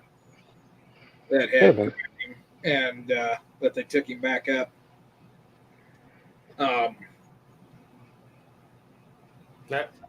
So have we come to the same conclusion, all of us, of the kind of the time frame of the battle nowadays? Because there's some. Who was it? Was it Wooden Leg? Was he the one that was like it was a sniper war for like hours and hours and hours, and then other people are like it took like you say less time than it takes a hungry man to eat a meal. I think Wooden Leg is talking more about the Reno fight because that one they talk about, them shooting long distance. Mm-hmm. While the Custer one was the more up close, got it done real quick, and then turned around and went back. I see. I kind of wondered about that because the way I've heard it described is he was. I mean, I've heard people tell me that was Wooden Leg's account of Custer's, and I was like, I didn't think that was right at all. But they're like, oh, this was like a long range sniper warfare. I'm like, yeah, it doesn't seem like it would be. Last year when I was up there, I was standing by Reno's, and then there were people sitting on that sharpshooter's ridge. Mm-hmm. So was my friend Thomas, and we were talking about that distance and how the rifles that most likely came off of Custer's men were shooting back at Reno. Mm-hmm. And none of the Indians knew really how to use those things. I mean, at least accurately. Mm-hmm. But again, like the two I keep going back to are both those White Bulls because they both have good accounts. Right. Well, White Bull, the Oglala, he talks about he says he has a long range gun. I'm thinking he's mentioning the Sharps. Probably. But I think he mentions he was using one of the trap doors the next day. He says he shoots at a man standing, pointing around. Well, he only sees a man start hopping after he notices shot dust go up. Then Reno talks about, or in the Reno fight, they talk about Reno's boot heel getting shot off. Right. Never thought of that. So it could have been him. Could have been. But, like I say, it's one of those things. We weren't there. We won't know what happened. I mean, I'm still on the thing that most native casualties came from natives themselves by getting each other confused. Yeah, I think it was a Cheyenne 2 Moons was going around in a soldier's jacket that he got at previous day, and then a Lakota killed him because he thought he was a scout. Oh yeah, yeah. There was they were able to, and they had a few trapdoors there that they had gotten from Rosebud. Mm-hmm. They also had a good number of 68s. There's a 70 trapdoors. Thing that popped up one day when I was up at Fort Laramie. I wished I would have saved that video, but it was some museum had got a rifle donated to them, and that rifle had been captured at Rosebud and used at Little Bighorn. Hank Jr. bought it. Hank Williams Jr. owns it, and he donated it to the museum. Yeah, that's what it was. It was at both places. Yeah, that's quite the to have a Custer trapdoor, but then have a Rosebud and a Custer trapdoor that wasn't actually Custer's, but it was there. That gun's worth a lot more money than Custer's guns. No kidding. Mm-hmm. It was everywhere. My opinion on it is, and correct. Tell me what you think of this, Sheldon, because you've read more of the native accounts than I have.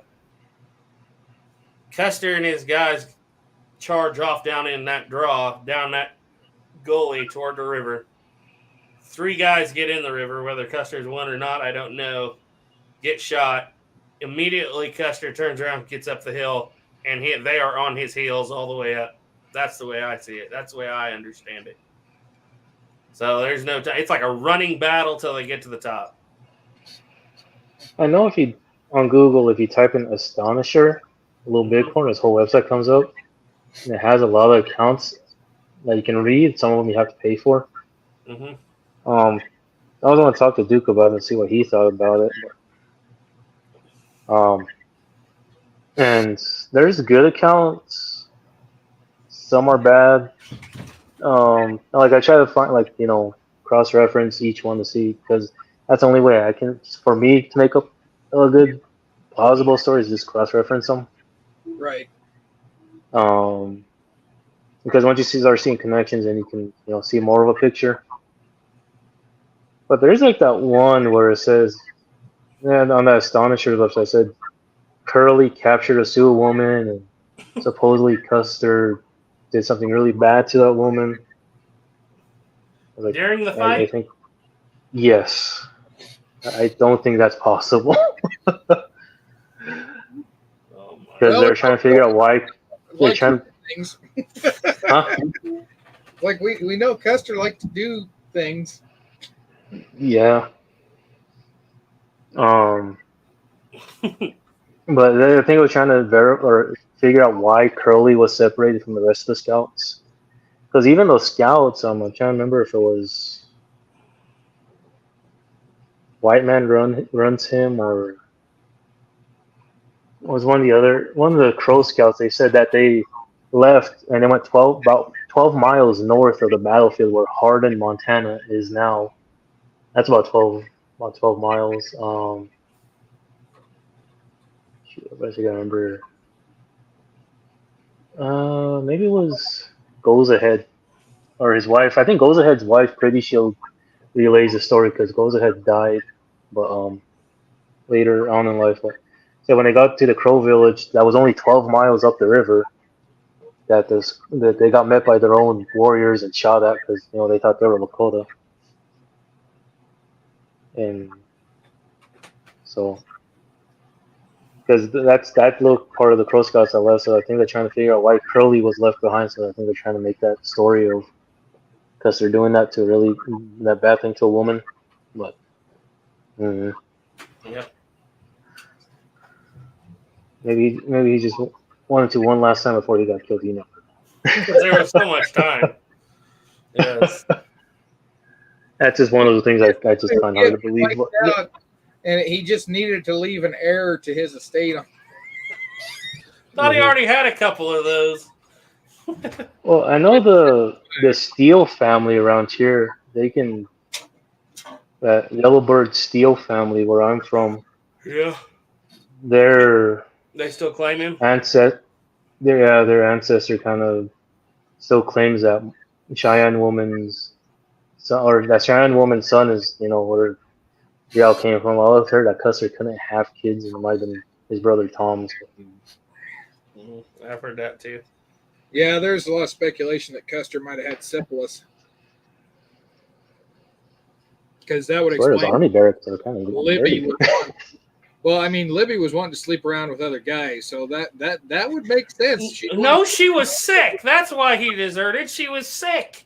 No, it's because she was looking at some young lieutenant, and my goodness, you can't have your wife going for junior officers now. It's got to be senior officers. God forbid it be a junior officer. Especially after you just shot a bunch of guys for desertion. Literally, just shoot a bunch of guys for desertion and then desert. Oh man, that's it funny. Wasn't desertion; it was a tactical recommanding of the column. Yeah. Timber Drifter. I personally haven't tried it, but I had a lot of discussions with Jake from Everything Black Powder, and I was telling him about it, and he did a video on it where he had a target like once out of 10 times at 30 yards, 6-inch target, but it ruined the brass. It had to be ejected with a clearing rod. And every time he did it, it just scared me to death because the gas ports on the 50-70s aren't very big. And every time he did it, he had gas blowing out the side of that side of the block. And that is what will pop those blocks if you do that on those earlier guns. So it did happen at Little Bighorn because there's 45-70 cases that were split from being fired in a 50-70, but it's not something that I think anybody ever made a habit of doing. It's like a shotgun at 30 yards. And I guarantee you, Little Bighorn stuff, that's going to be more of a native thing. Yeah. Well, yeah, I don't think there's any 50-70s in if it fits, it ships. Mm-hmm. Colbin Hawkins, where he's talking about First Sergeant John Ryan having a sharps. I mentioned that earlier too. So Yeah. I think they said he had a cleaning rod, and then at Reno Hill he was basically running around. Yeah, I've heard that, but then I don't know how true it is either, though. I mean, maybe once or twice he did. But there doesn't seem to be a lot of ammunition with the split, like we've always heard. There doesn't seem to be a lot of ammunition with the extractor rip through. So maybe, I bet even once or twice, but, it doesn't seem to be that big a deal. Yeah, I don't think the troops got a chance to shoot off enough rounds for the ejector to be a significant issue. Yeah. And you have to remember that was on Reno Hill, too, so they might have had a little more time there. Right. It'd be quite an event to fire 40, 50, 70 from 45-7. Yeah, you'd have to hammer her in there. I was going to say something, but you know what? I'm going to refrain. Well, now you got to say it later.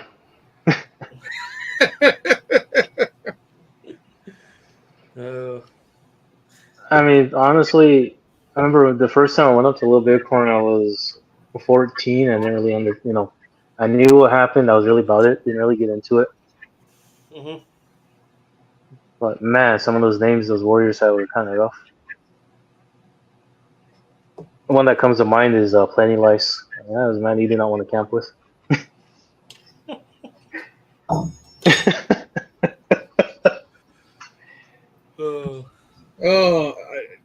The bad one that comes to my mind is Isatai. Oh yeah, I was about to say Adobe Walls. I guess like if you look up the Crazy Horse surrender record, a lot of those warriors were given crazy names. One named himself Susu Gleshka, and you can look that up if you want. I'll just say Gleshka means spotted. You can go from spotted.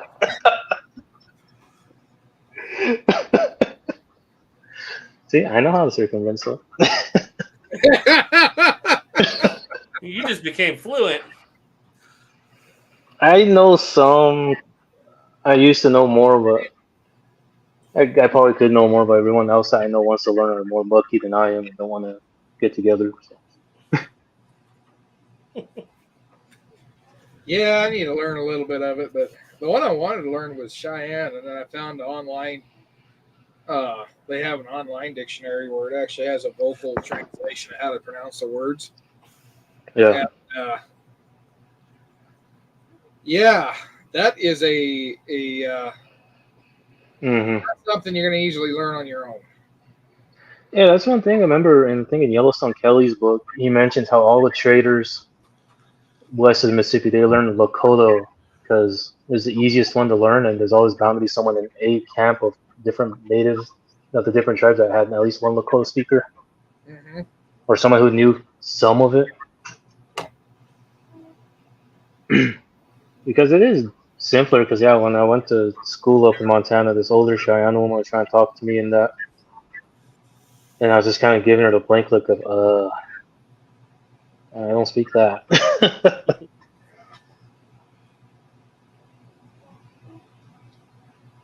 But yeah, the hardest language I tried to learn was Scottish Gaelic.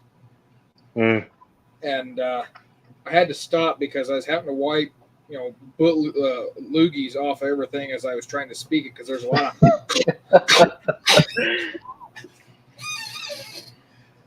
Yeah, I got Olivia to learn a little bit of that one time just so she could do some songs in it, some hymns, original hymns. Beautiful language, but very hard to do.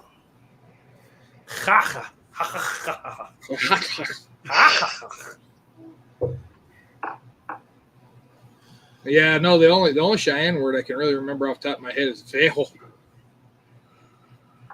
I probably ain't even saying that right. I don't remember any Cheyenne. I didn't really look into it, so. I only know one Lakota word. Hoka. Vejo is the same as Wasishu. Yeah, that's what they call Like it. I thought Duke would have known some for working up in Cheyenne River, but apparently he only went with the Indian women just for the.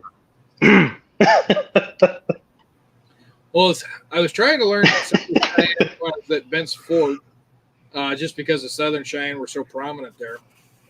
Mhm. And yeah, we couldn't.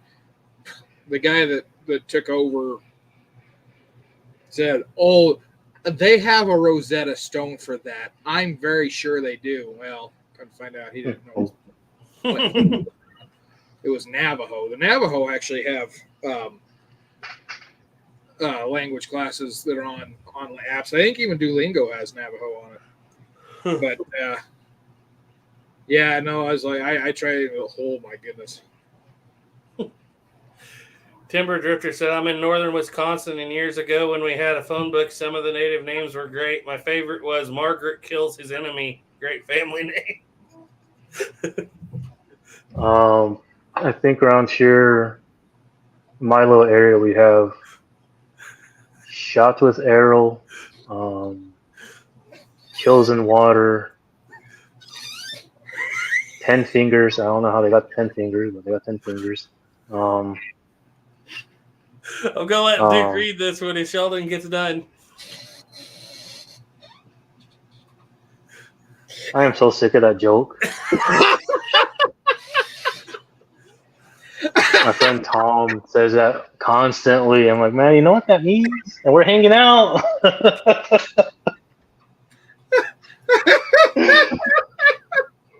It was all because of Duke's Gaelic. I think I said that to these. To a tribe. I think I mentioned it last stream or when I was talking to you two in person. When I was talking with my friends up in Montana, their Crow, and they were talking about last names. So yeah, we have a last name back where I'm from called Kills Crow Indian. They stopped and looked at me, huh?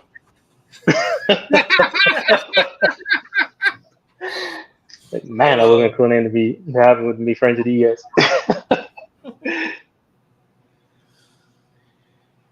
Oh man. Yeah, I was trying to think of when I was up there in Dupree.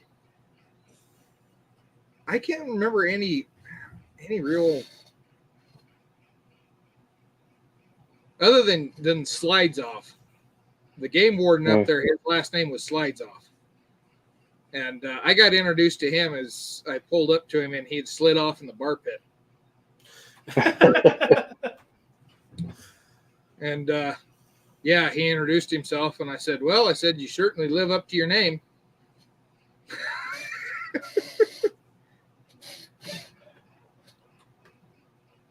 Oh, I got an Indian name for Duke, but I don't know how well it's going to come out through my little speaker here. So. I must have missed this one. Would you want to hear it? Yeah. Yeah, we do. You can look it up later. Oh boy, no, this is going. Dead. Let me open a new tab. Might be a little insensitive. I'll say it in Lakota and you can look it up later. Gajojo Ota. My guess is it has something to do with nobody stays in his tent with him. Part of the reason. Ota means plenty, so if you want to go off of that. Plenty wind? I ain't gonna say the other one. Huh? Plenty wind? Nope. That one would be Tate Ota. Oh, Desert Rat said, look up your European surnames, especially Irish. Well, mine's basically Scotch, even though the Irish is there, and it's pretty easy. I'm from the Woods clan, Lowlands. The clan from the Woods. It's pretty simple. I'm from the Fraser clan. You're like everywhere in Scotland. Everybody was a Fraser at that point. Frasers are like beer cans on the res. We're everywhere. That's Janice. Yeah. The Frasers are the Janices of Scotland.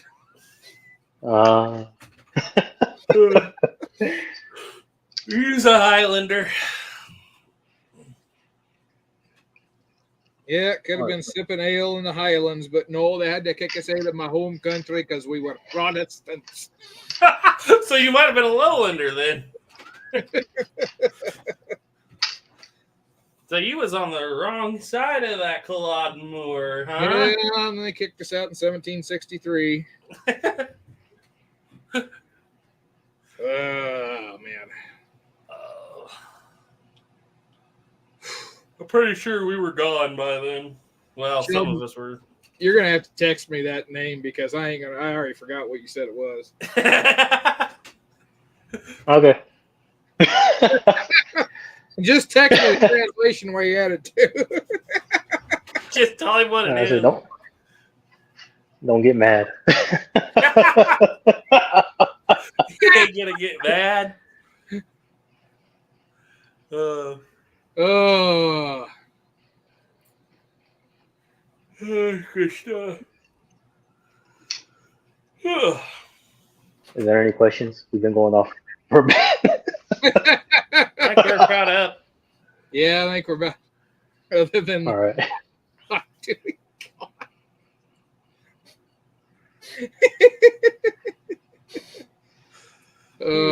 Pulled that one out of his hat, didn't he? It's kind of like Sheldon's like, yeah, that joke's getting old, but keeps popping up, and I still keep laughing at it.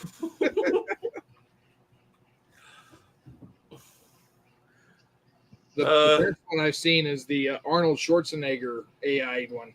Oh my goodness! Why? You got the hot spit on that thing.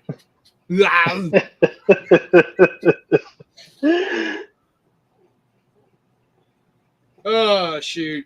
Well, I suppose. I suppose. My friend, we'd be done here by 9:30, so I got to give her a call.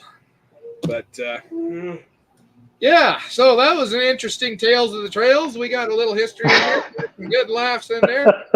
Back to Little Big Horn, like we always seem to do, and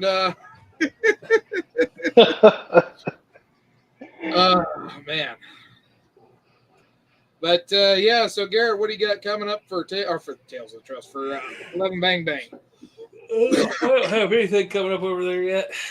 Well, on July 28th, I have the next Trapdoor video. Oh, nice. Nice. That's what I'm working on. How about on Smoke in the Woods? Anything coming up on that one? Yeah, there's going to be a fishing video coming up, but it won't be for a week or two. Gotcha. Gotta get it fit. I gotta go fishing first. Yeah. Yeah, I've got another episode of Tales of the Trails in the works. I've just been busy trying to get other things done. I haven't worked on it much yet, but Tales of the Trails podcast.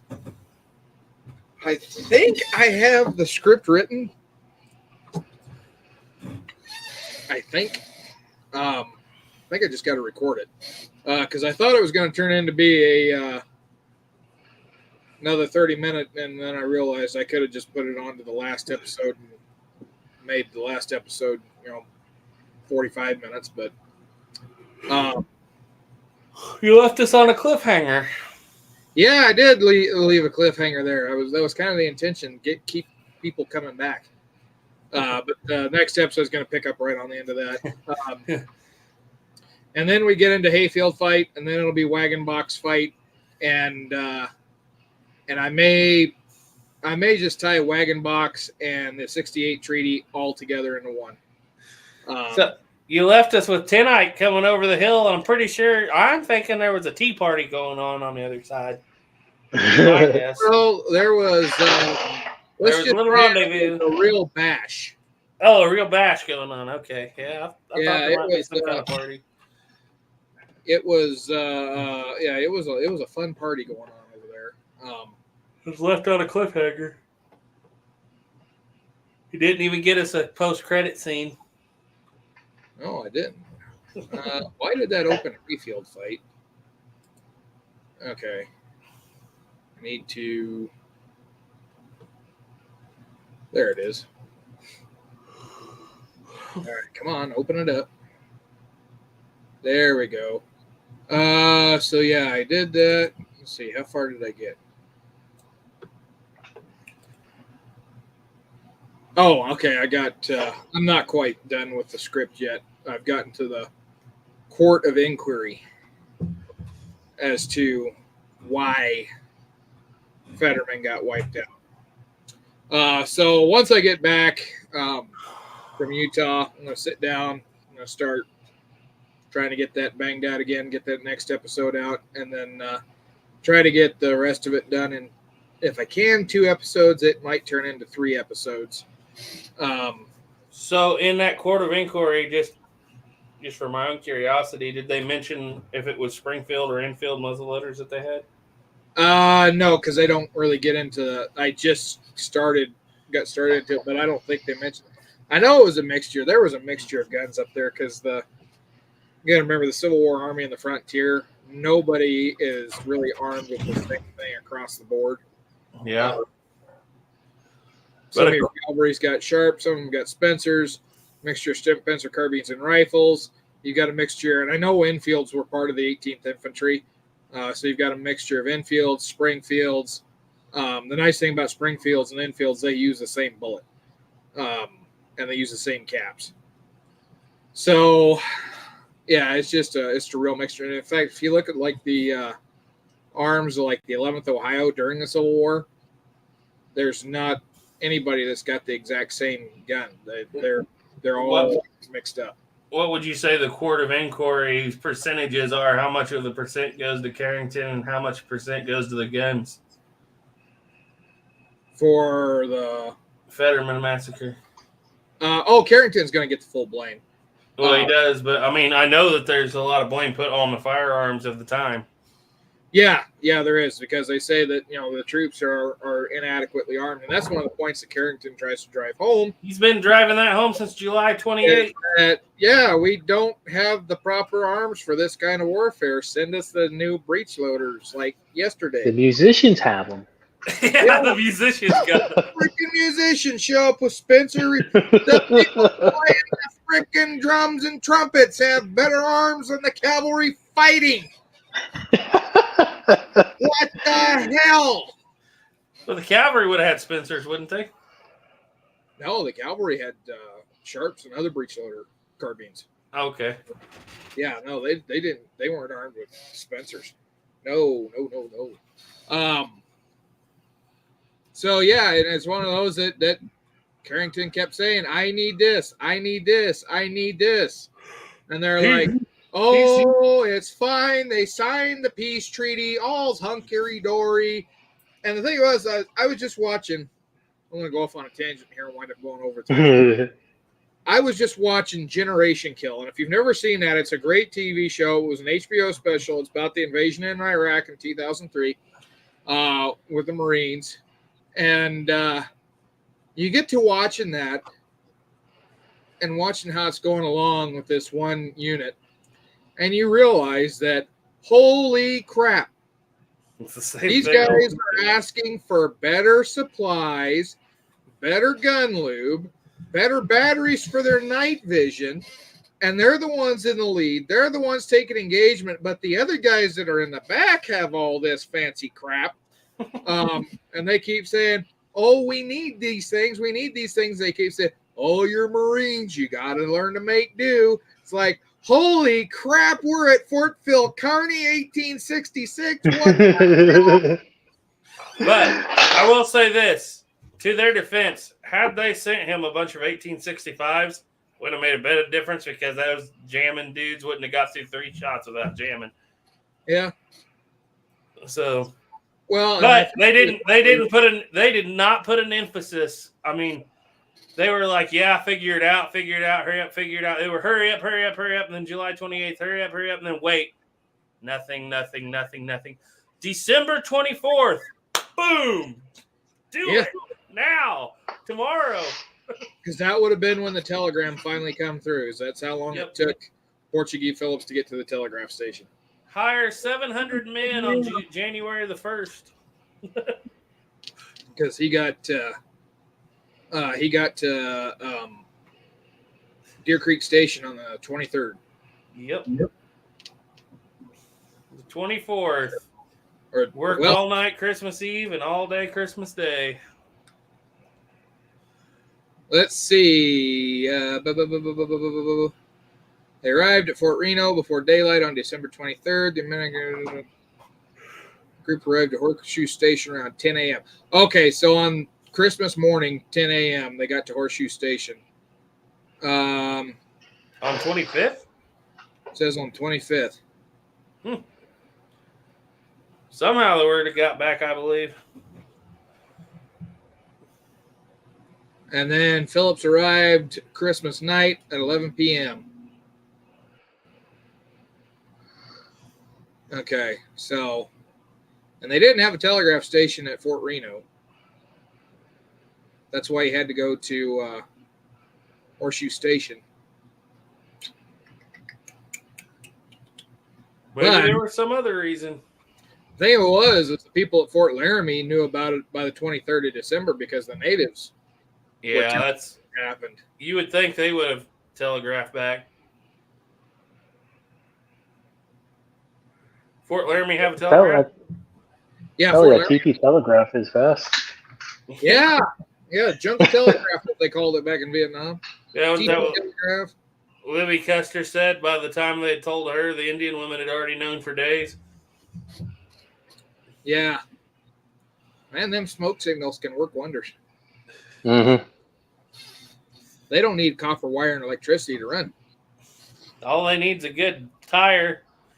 And, I watch those old westerns and I see those smoke signals, and I'm always like, man, they must have had a pretty good rubber supply because it's just black as can be, you know. Oh, there's another joke I was going to say. I'm not going to say it.